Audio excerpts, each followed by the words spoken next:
Your mic's still muted. My browser has just gone down. I was just telling you about how bad my Sky are. Let me just have a look. It's already getting bad. It's gone bad shaped already. This has never done this. I've got it on here. It says your browser failed to play the video clip. Oh, that's strange. That is because this one won't need editing out.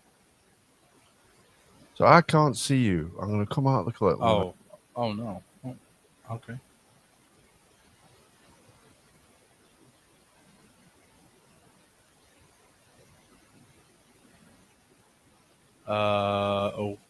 Okay. I guess I'm by myself, so yeah. I don't know if it's still live. Right. He's back. We're back. Right. Okay. Yes. Okay. I'll edit that bit out at the start. Don't you all right. Let's just go and pretend everything's fine. Right. Let's go.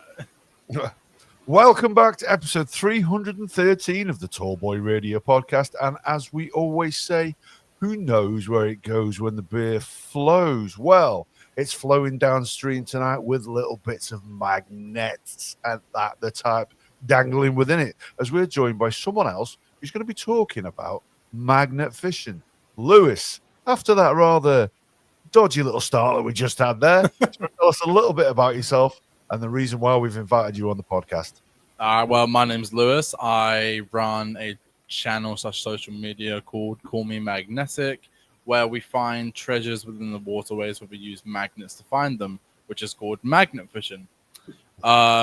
We have found various items from explosives to guns, knives, daggers, swords, artifacts, everything we have found. And I might actually be showing you some stuff today that we have found. So, 100%, yeah, dude. I'd definitely be interested in seeing that. So, just out of interest, then, how did you get into this? How did you hear about it, and why did you think that could be for you? Well, I started watching it when I was younger. I was about I was about 16, 15, 16, and I was watching other people do it for like 2-3 years. And then when I was 17, my granddad bought me my first magnet from eBay. It wasn't the best, but it did the trick. And it was only pulling up like bolts, nuts, pennies, stuff like that. But I knew when I found my first bottle cap, I knew that I could make that into like a way bigger picture. Way bigger.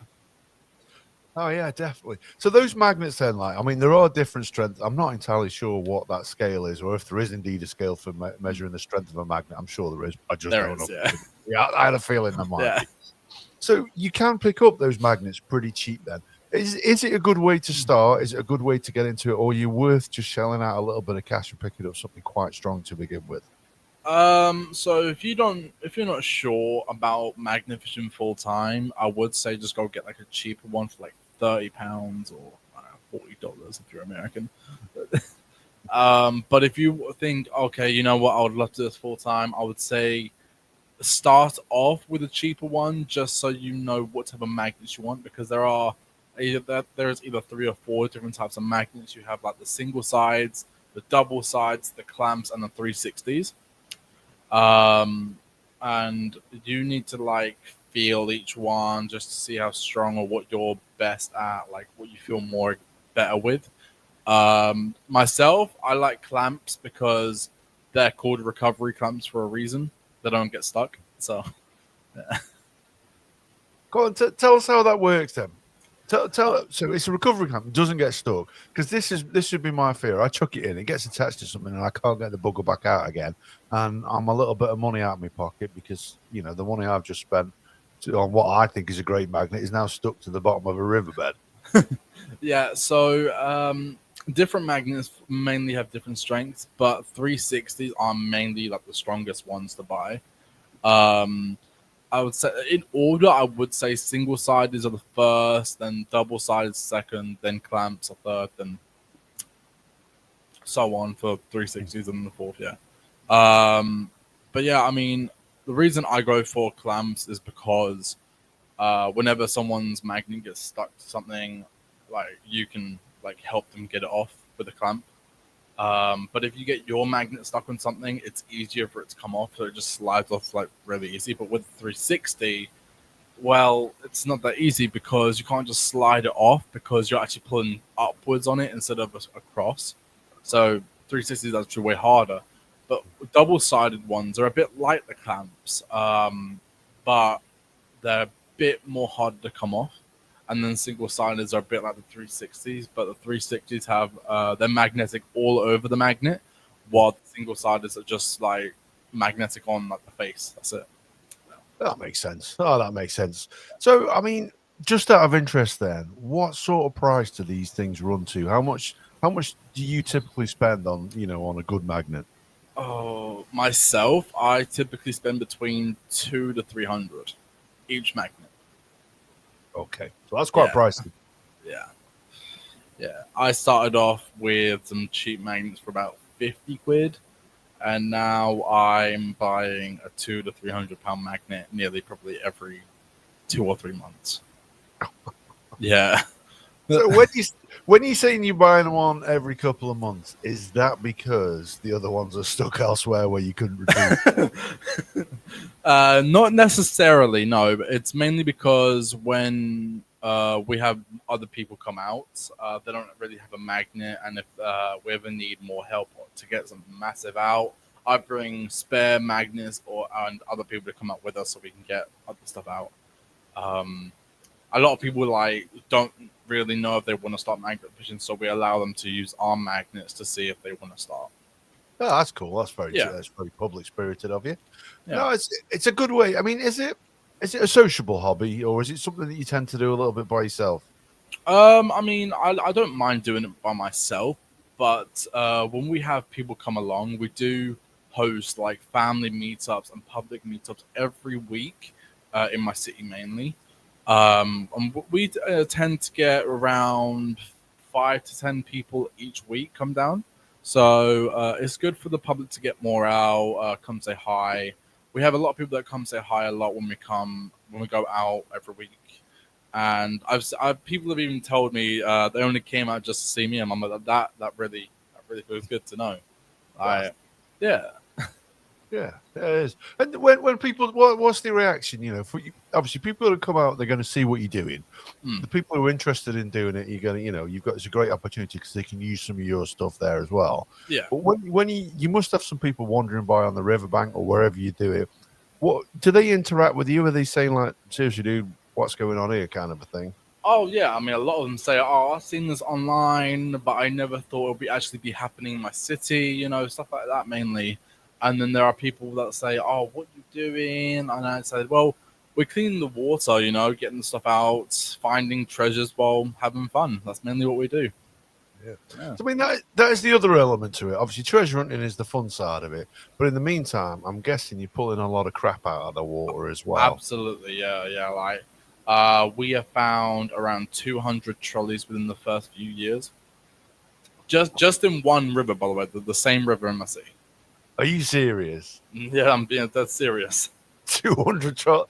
Gee, I mean, what's that? I wonder what the cost of that is actually to the local Tesco's or whoever's providing them and I use it. I don't want to point any fingers, but M&S is main cause.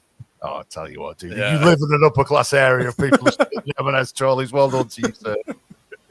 I mean, I found my 150th M&S trolley this year. It was on the news, actually. I remember that. It was on BBC. Oh, was it really? Yeah. Oh, good man. Yeah. Like 150. I mean, what's that cost? How much do those things cost? They're about 70. Each trolley is worth between 500 to 700. Oh, was it really? Oh, wow. Mm-hmm. See, I used to manage a supermarket. Ours were obviously a lot cheaper than that. Gee whiz. Yeah, that adds, wow, that does add up, doesn't it? Gee whiz. Yeah, that's a lot of money. Yeah, you can see now whether you get bent out of shape when you don't return. Man, I mean, other than that, what other kind of, we'll get onto the interesting stuff in a bit, but what other kind of crap are you finding in there on a regular basis? We have found nearly every single e-scooter that has ever been put in the UK, probably. Really? Yeah. I mean, have they been nicked and chucked in there then, basically? Yes, yeah. Yeah, that's it. Yeah, we have found pink ones, green ones, red ones, green ones, blue. Mate, we found all the colors. I don't know. See, these are things that you don't think about. Where we do have a little bit of waterways near where we are, not a huge amount, mainly canals and stuff. I'll come join you. I'll do your canals next. That's it. Well, the Trent and Mersey, Lord knows what you'll find in there. Probably a number of knives, I would imagine. I mean, we have found some cool knives and stuff. Really cool knives. I mean, when you find stuff like that, like you said earlier, you found guns. Do you have to report these things in case they've been used in a crime? Most of the time, the guns we find are used in a crime. Yeah. Mm-hmm. And what happens with those then? Well, there's not a cordon in place. They just hit the guns and then just like they take it and that's it. There's nothing else to it. No investigation, no nothing. They just take it. They don't tell you. They've never got back to you and said, "Oh, by the way, this was used for this." There was one time that they said it, but other ones there wasn't. Okay, can you? Are you allowed to tell us what? I am, but it's hard to explain. So there was one time in my city we found an MP5, police issued. Oh wow. Yeah, that was a really good one of the best we've ever found. And then I called them up to ask them about it, and they said that apparently it was stolen from an officer that was doing a raid on a house around the area, and the person who stole it then chucked it in the river. But the police never found it. It took them 6 months to find it, and we found it for them. Oh man, imagine that. First of all, imagine being the guy who lost it. Imagine trying to explain that one. Like, Chief, put it down somewhere. Yeah. What was it like pulling that? Was it yourself who pulled it out of the water? No, I wasn't there that day, but one of the people from my team pulled it out. Oh, I bet you were gutted you missed that. I was like, why did I not go out that day? I was like, oh my god, I should have went out. Man, that is gutted. I can't even imagine that. What have you pulled any weapons out like that? Have you pulled any guns out of the water? Not like an MP5, but I pulled out pistols, like 1960s one-shot pistols. Oh, dude, that's still pretty cool. That's pretty cool. Yeah, what's your thoughts when you pull something like that out of the water? It's like you get like you definitely get an adrenaline rush. I didn't even say the word. No. And then like you just like this has definitely been used. You can tell how old it is. Like most of the time, you would definitely know how old something is by how rusty it is. But this one was definitely around the 1950s to 1960s mark, because of the brand that was on it and like how rusty it was and how small it was. Those type of pistols were mainly used for like prostitutes, like to hide in their stockings. So, like if anything happens, they can use a one shot. That's it. It's a little bit of history you're pulling out the water, isn't it? Really? Yeah. And you see that Egyptian statue right there? Yeah. So we pulled that out. I think it was last year, and I was like, "Is this real?" Because I'm like, I don't think a magnet can pull up gold. Because if it was gold, then yeah. But it turns out it was a replica. But it's an old replica, so it's like from the 1950s. Man, so how does something like that end up in the water? So we have a river in our city where a lot of people do like offerings in the rivers.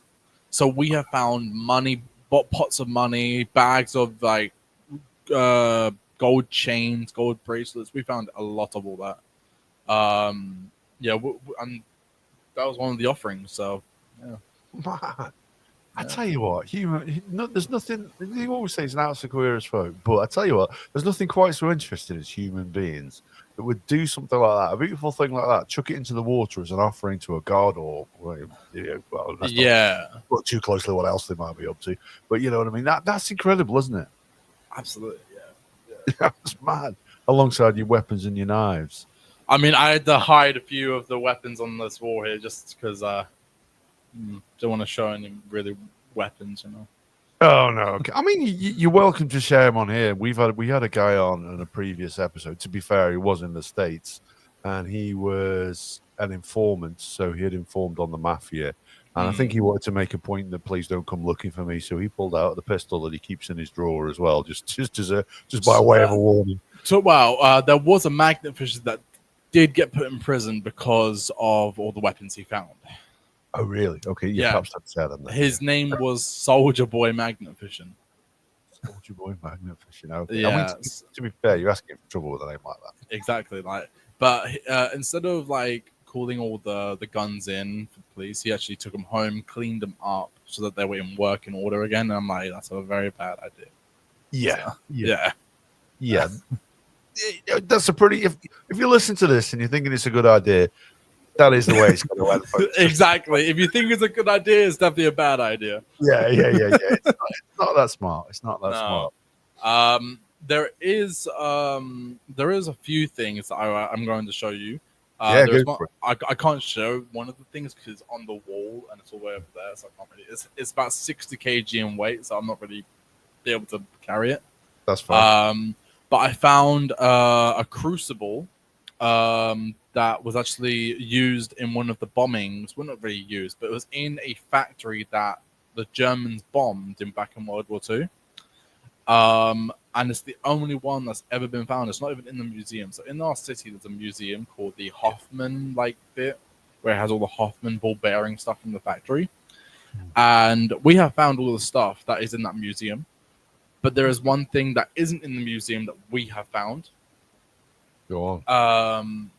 And it's a crucible, like a really long, made out of, it's about 4.5 foot long, entirely made out of cast iron. And it's not even in the museum. I just have it here. I found it, and it's not even in the museum yet. Oh, that's amazing. That's amazing. Know, right? Did you know what it was when you first pulled it out, or did you have to? I knew what it was, but I didn't know it was actually from the factory because, well, I kind of did because the river that we found it in is next to where the factory was, so we knew all the history from it. But we didn't know that there wasn't one in the museum yet. We knew there was a lot of stuff in the museum first, but we didn't know that wasn't in there yet. So it's the only one that's ever been found. So that's pretty cool. Crazy to think it survived a V2 rocket explosion. That's pretty special. Yeah. Only to end up there in your room. That is pretty special. Now talking about explosives, I do have. So I found a nose cone to a ballistic missile. Really? Yeah. It's back there. But the pyramidal looking thing. Yeah, the pyramid. Yeah, so that is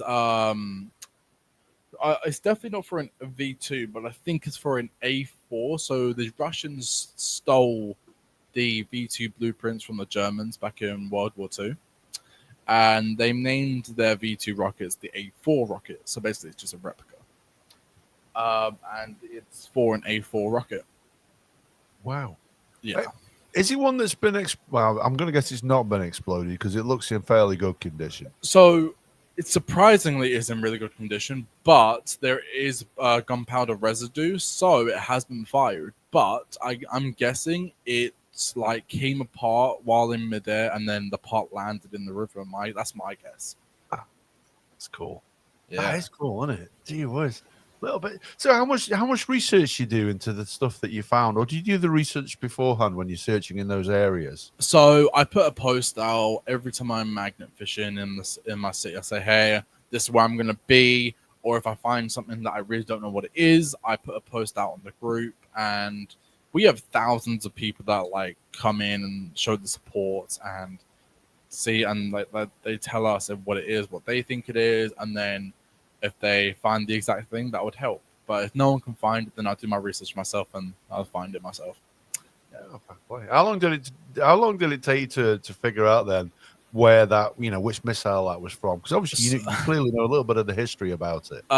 So when we found it, we actually called the police immediately when we found it, and they're the ones who told us that it was for a ballistic missile. At first, I thought, okay. Thing is, I was with a person that only just started magnet fishing, so When he pulled that out with my magnet, he was like, "Lewis, what is this?" And I'm like, I was getting lunch at the time. I was like, "Oh, okay, I'm coming." He then just shows me this. I'm like, it looks, and then he says, "Do you think it is what I think it is?" I'm like, "Yeah, I think it is." Yeah. So I called it in. The police came. They said it doesn't look live, but it does look like it's from a ballistic missile. So I was like, okay, that's what it's going to be. I did a research and I couldn't find anything until 6 months later. I only just found this out like 6 months ago. So like this year basically.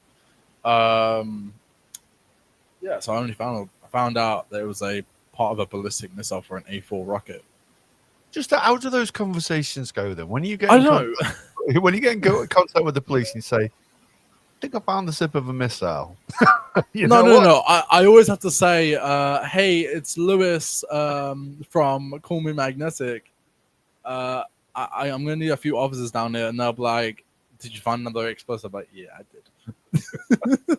So it's not uncommon then. It's not uncommon. No, no. I found landmines. I found World War One artillery rounds from Zeppelins. I found all sorts. Yeah. Man, that's crazy. That is mean, phenomenal. And I'll tell you what, that guy who's he's on one of his first trips there, and one of the first things he pulls out is that. exactly. It's a good start.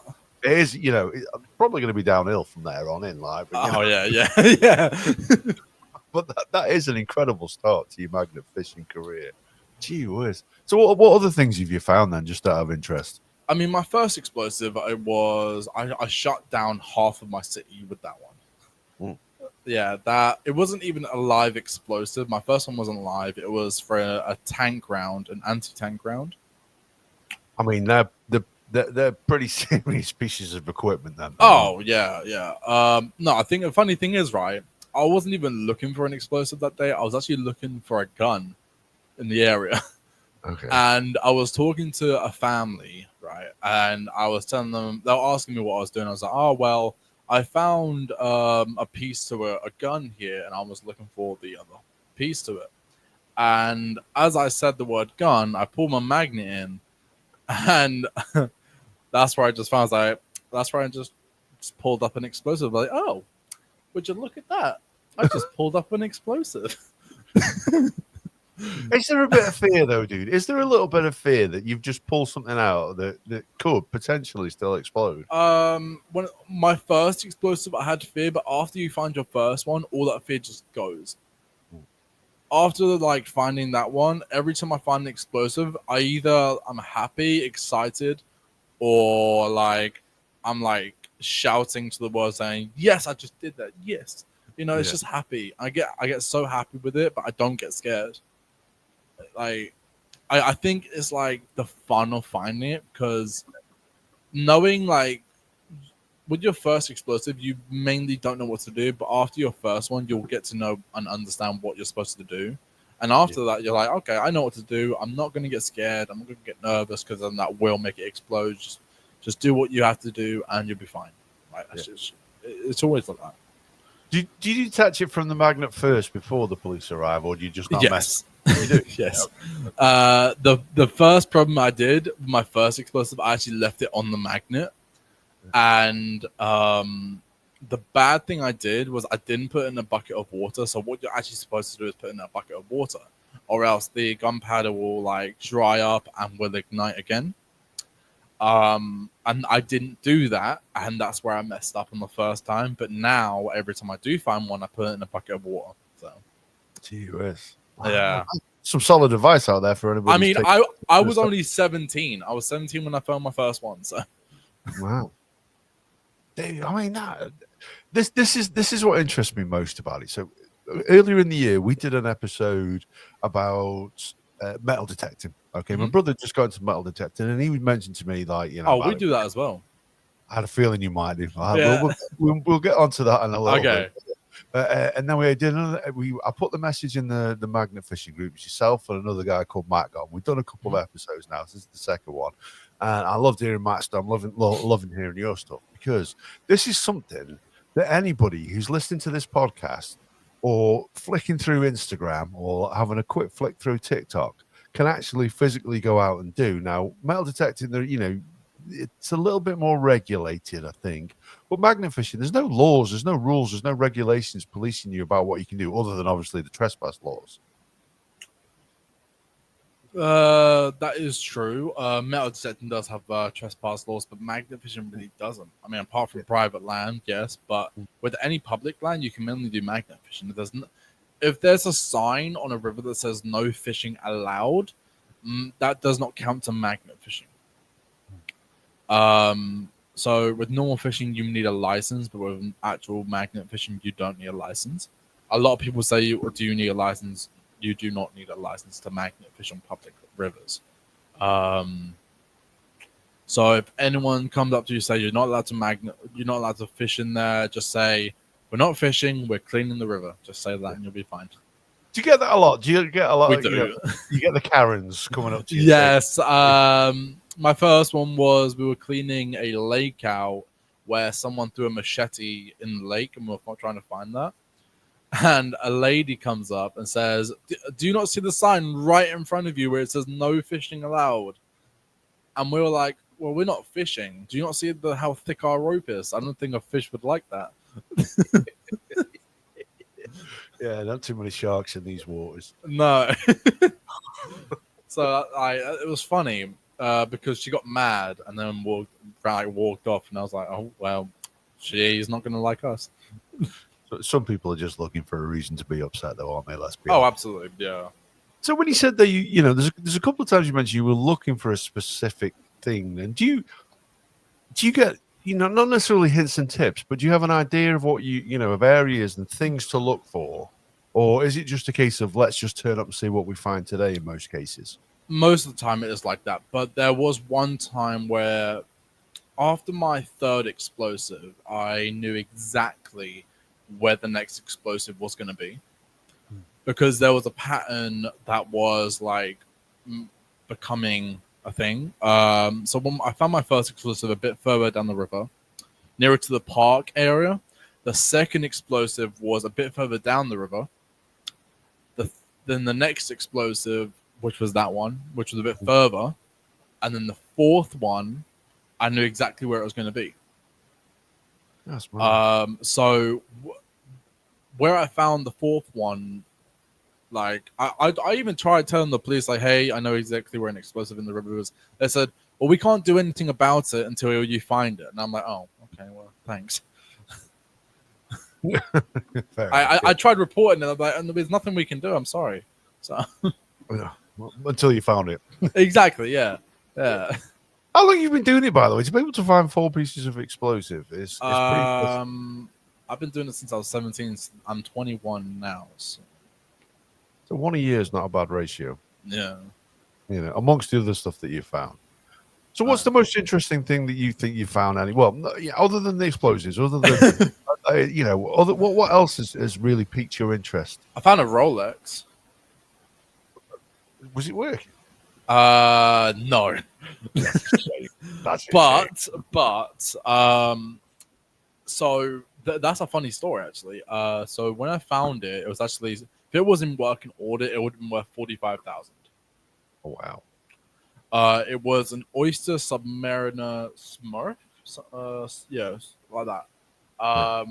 They were made in 2020, and I took it to Goldsmiths, and they sent it off to be appraised and like get back to me about what happened, why it was in the river, stuff like that. Turns out someone threw it in the river to get an insurance claim, but Rolex found out about the insurance scam, didn't give the money. He lost the Rolex, so that was funny. That's a lesson there, isn't it? Yeah. So I have the Rolex somewhere around here. I just don't know where it is anymore. Man, that's got to be worth keeping as well, isn't it? Yeah. Trying to pull a scam. Unlucky, dude. But that was only my first. That wasn't the first Rolex. I found the second one, but it wasn't as good. Okay. I mean, it was in working order. Like, it wasn't damaged in any way. It wasn't damaged, but it wasn't working. You know. Yeah, Yeah. It was a 1996, so a vintage one, you would say. Yeah. Worth around 11,000. Yeah, I mean, those, 1996 might seem a while ago for you, but to an old timer like myself, I'm thinking those are relative. They can't have spent too much time in the water. Certainly the first one you found, the 2020. Yeah, I mean, when someone throws a trolley on top of something, it does usually break it. So, Yeah, that'll do it. No, yeah, that will do it. Yeah. So when you set out, what's your typical day look like? When you go out magnet fishing, what time of the morning do you get out? How long do you spend doing it? And what equipment do you take with you? Not just magnets. What do you take anything else with you? I take that grapple hook on my door out there. Yeah. So that's mainly for bikes or trolleys. Because magnets do slip off them. We take 2 lots of rope, extra gloves. We also take a ratchet strap.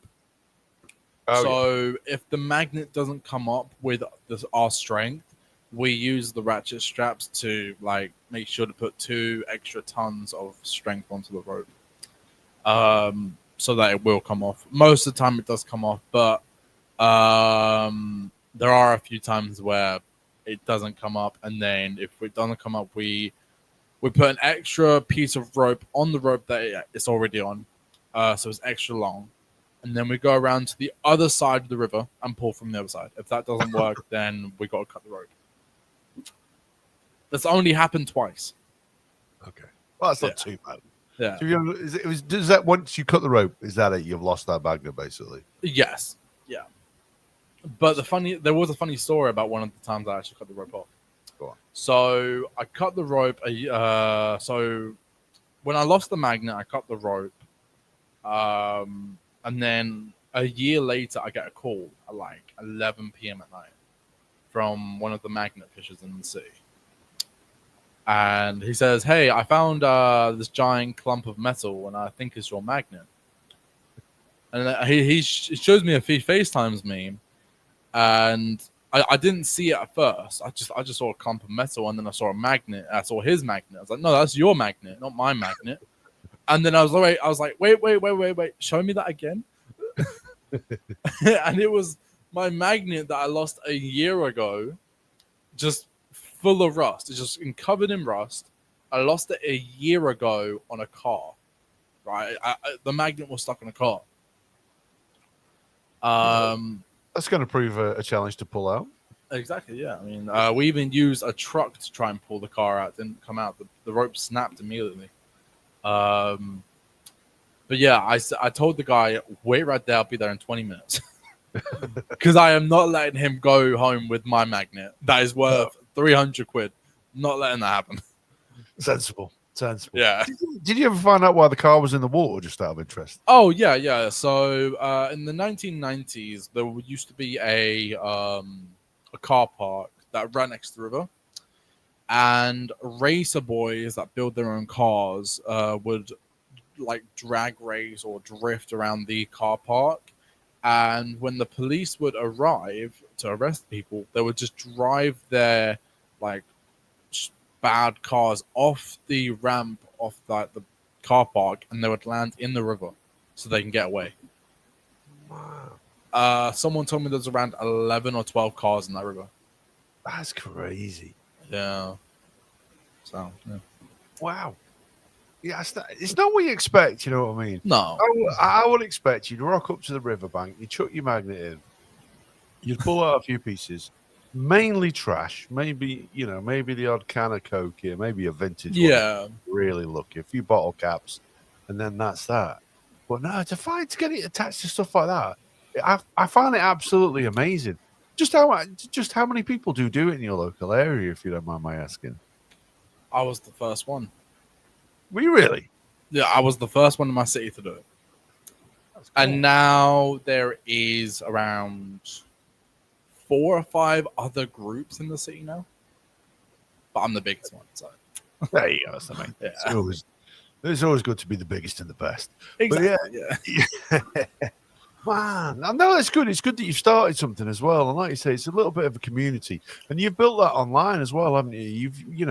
Tell us a little bit about Call Me Magnetic then and what you do with that. So, I mean, it didn't always be Call Me Magnetic. It actually used to be Magnetic Movements. But I know it was like that name for about 2 or 3 years. And then I was like, what does magnetic movements even mean? Like, I didn't know it myself. I'm like, what does that even mean? So I searched it up, and it doesn't even mean about anything about magnet fishing. It's that word is dancing. Apparently, magnetic movements is about dancing. So I was like, yeah, I definitely need to change it. So I did a lot of research into names for magnet fishing, and I found Call Me Magnetic as a name that no one has. I mean, I heard about Call Me Carson, like stuff like that, and I'm like, yeah, they have a good name. So I was like, you know what? What would be a good name for me? I like stuff about magnets. I love magnets in general. And everyone always asks me, what should I call you? What's your name? And I'm like, just call me Magnetic. So that's my name. Nice. Yeah. It works. Yeah. And you've got a decent following on Instagram through it as well, haven't you? Yeah. So if anybody's interested and they want to reach out to you, they can at Call Me Magnetic on Instagram. And what they're going to see when they head over to your Instagram page. So you're going to see a lot of people finding treasure. We are starting to post more content with the new Meta Ray bands we just bought. So you're going to see a lot of content about that. We're going to be using them for POV content as well. You're going to see a lot of great content about scuba diving, magnet fishing, metal detecting, and other sorts of variety content.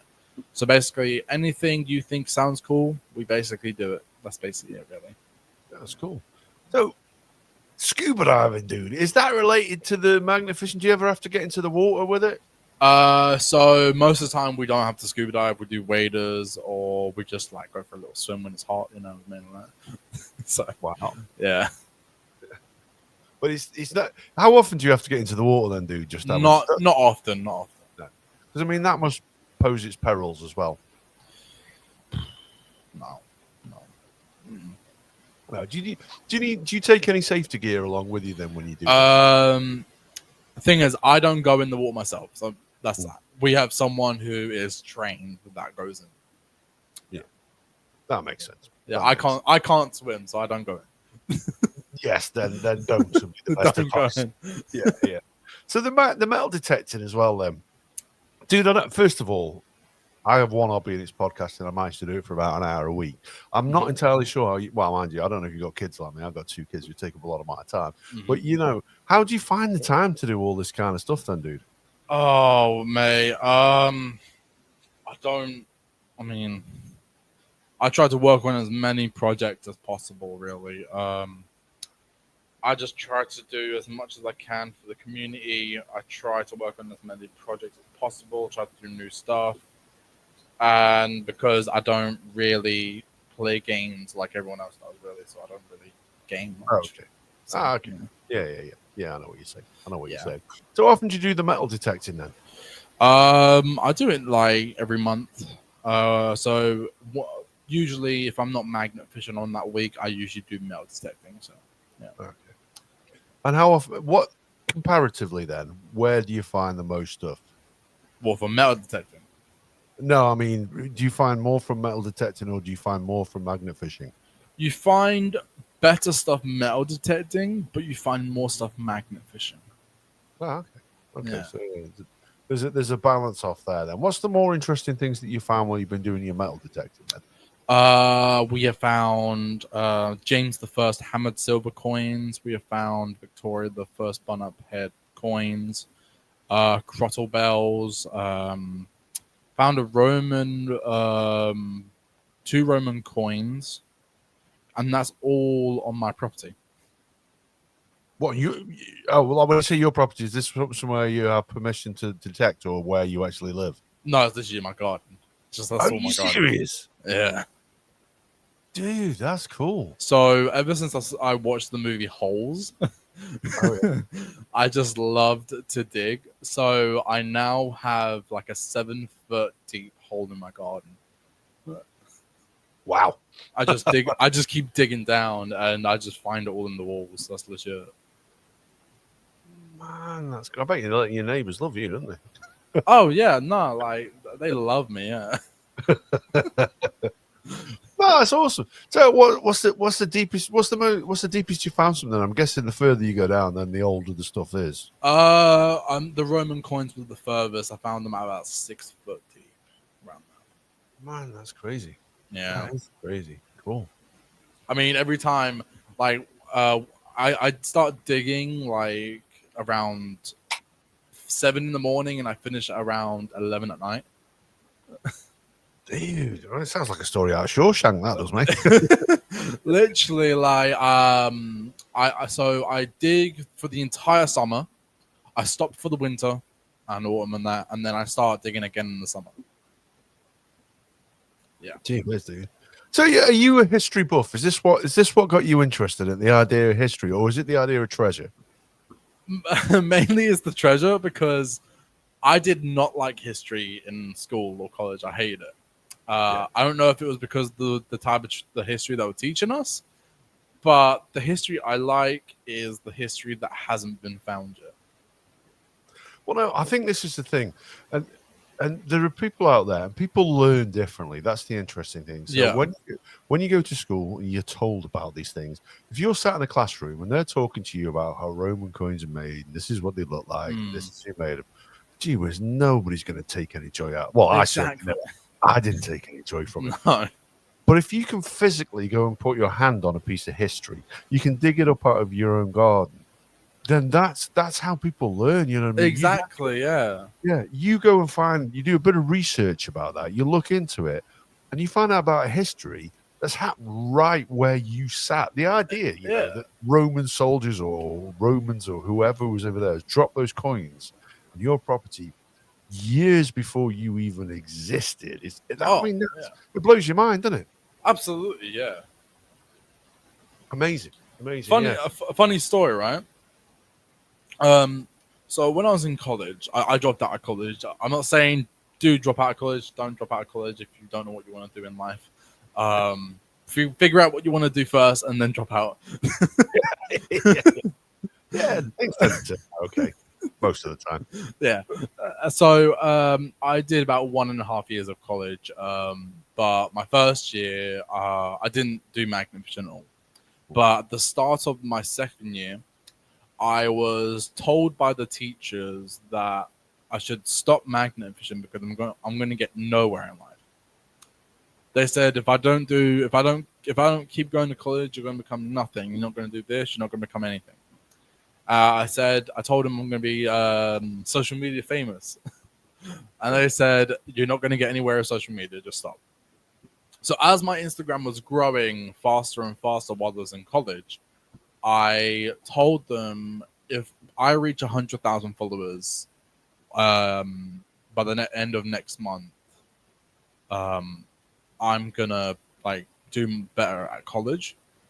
And I did, but then the teachers just kept coming at me and said, "Hey, you're not going to do this. You're not going to do that. You're not going to become anything. Just stop."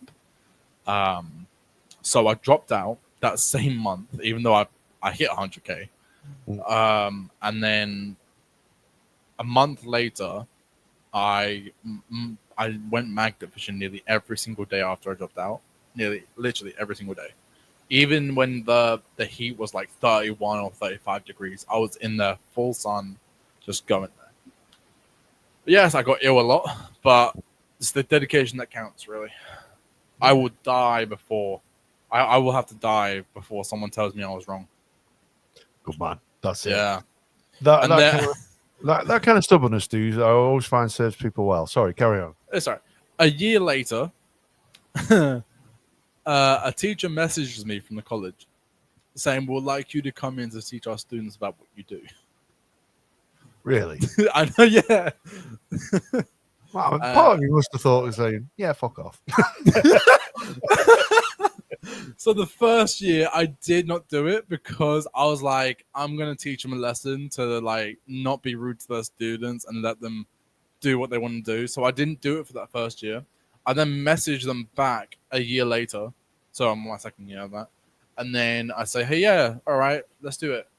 So now I've got to do a presentation and now I teach students. We have volunteers that come from the college to do like anything they want to help out. And we give presentations, we do lessons there, social life skills, everything we need. And yeah, it's funny. Like I drop out because you told me I'd be nothing. A year later, you want me back to teach them. Yeah, that's interesting. That's the definition of full circle, isn't it? Yeah. Yeah. So, I mean, is that something you roll out to other schools as well and other colleges so you can go and talk to people there? At the moment, it's just one college. We are trying to go to other schools, but I'm not really getting any like replies. So strange. No, stick with it, dude, because I think the thing is about magnet fishing. I'm not going to say it's in its infancy, but certainly, for someone looking from the outside and looking inward into it, it's not something I was hugely aware of it. So metal detecting, when we did the episode, when we decided to do the episode on that, I was driving up the M6. We drove past a field and there was a whole load of people in there wandering around with them. And I thought, man, that is incredible. My brother had bought a metal detector a couple of months before and we chatted about it. And then he'd mentioned magnet fishing. I was like, yeah, do you know what? I've seen this. It's the sort of thing that you're flicking through and you've seen it on Instagram. Yeah. We don't have TikTok, but, I do what I do. I've never got. And I find it far too distracting. And you see I stuff use like Instagram more. Yeah, well, interesting that. Yeah. I prefer Instagram to TikTok. Less might be just because I'm old. But in terms of that though, and you see it becoming more prevalent. And the idea for me as well, although yes, there's a cost to it. There's no licensing. There's no arson about. There's no boxes to tick right now. It's a great hobby to get involved with, and it amazes me that more people aren't doing it. But then I see someone like yourself with 100,000 followers. We had Matt on as well. Matt Sibley was on recently. And he shares. I know him. Yeah. You know Matt, do you? Yeah. He came to my birthday collab. Oh, did he really? Yeah. Oh, fair play. What did you do for that then, just out of interest? So we had a lot of people for my birthday collab actually. More my birthday meetup. We had people from Oxford. We've had people from London. I don't know if you've heard of them, but have you heard of Thames Magnet Fishing? Yes. So they came down. I was supposed to get Bondi Treasure Hunter to come down. I was talking to him. Okay. He was in England that day, but he was actually metal detecting up in London, so he couldn't come down for it. Good. But I was like, that's fine. No, that's good though. And it's great you get these collaborations though to do stuff like that. I think that's phenomenal, mate. I really, really do. What's your end goal with this then? What do you want to achieve with it? I just want to like. At first, I wanted to like just be known, and now I just want to have like everything to be known as like. I want the rivers to be clean. I want to have an award so I can say, "Oh, I finally made it in life." Like, suck it to everyone who didn't believe me. And then I just want to be like, I want to teach. I mean, my nephew, he's like 5 or 6. He went magnet fishing like in London with me about a month or 2 ago, and he told me he loved it. Every time I go to his house, I'm like, he's like, "Can we go magnet fishing? Can we go magnet fishing?" I'm like, "It's too cold. All right, we'll do it again when it gets to summer." And he was like, "Oh, okay." So he just wants to magnet fish all the time. So he's going to be the next meme, basically. It's good to inspire people, dude. Oh yeah. As British folks, we are traditionally hobbyists. You know what I mean? We have our jobs and we have our hobbies, and certainly our hobbies take a lot more of our passion, of our time, and a lot of our interest. And if you're really, really lucky, and if you're really fortunate, you can make your hobby your career, and that should be everybody's goal, I think. That's what my main goal is at the moment, is to make my hobby a career. Yeah. I hope so. Is there money to be made out of it? Is there a way, obviously... Selling the metal to scrap dealers is good, but you got to find a lot of metal for that.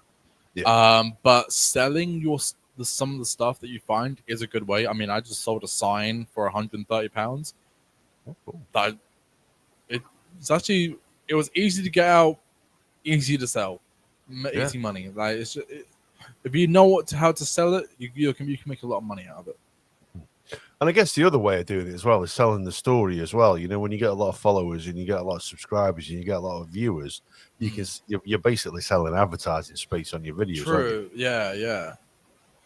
So I mean, that's the other way to do it. Like I say, if you keep doing what you're doing, you keep building what you're building, I'm pretty confident that you'll get there, no doubt about it. So if you wanted to offer some advice out there to folks who are setting out, and they want to start magnet fishing, what are the best pieces of advice you could offer to them?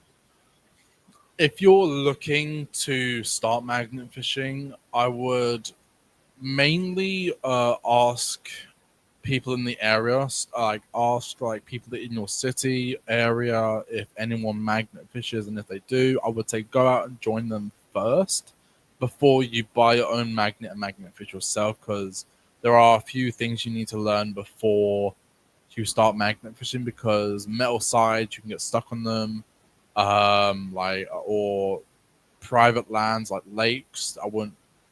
There are places that you should not magnet fish, like lakes and that. But if you want to go for a good spot, rivers, canals, or ponds, they're all like the best places. And if you don't know what magnet to get, try out magnets before you buy. That's what I should just say. Yeah. Okay. Yeah. And what are the biggest misconceptions about magnet fishing then? What people's expectancies versus reality? I mean, people think that magnet fishing is illegal. People think that you really won't find anything with magnet fishing. People think that there's no history in the rivers, but then you pull out an M1 Grand or a... Okay. That's very bright. It is, but don't worry about it. Yeah, I'll turn that off. There you go. Oh yeah, then you... Dude, you've got a ghost in the system. Yeah. And then you find M1 Grand in front of them, or you find an explosive, and then they're like, oh, well, I guess I was wrong, or and then they want to start magnet fishing. Like, people think things, but then they turn out they're wrong, and then they want to start it. So that's basically it.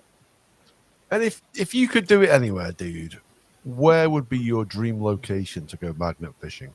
There is one place I've always wanted to do, but because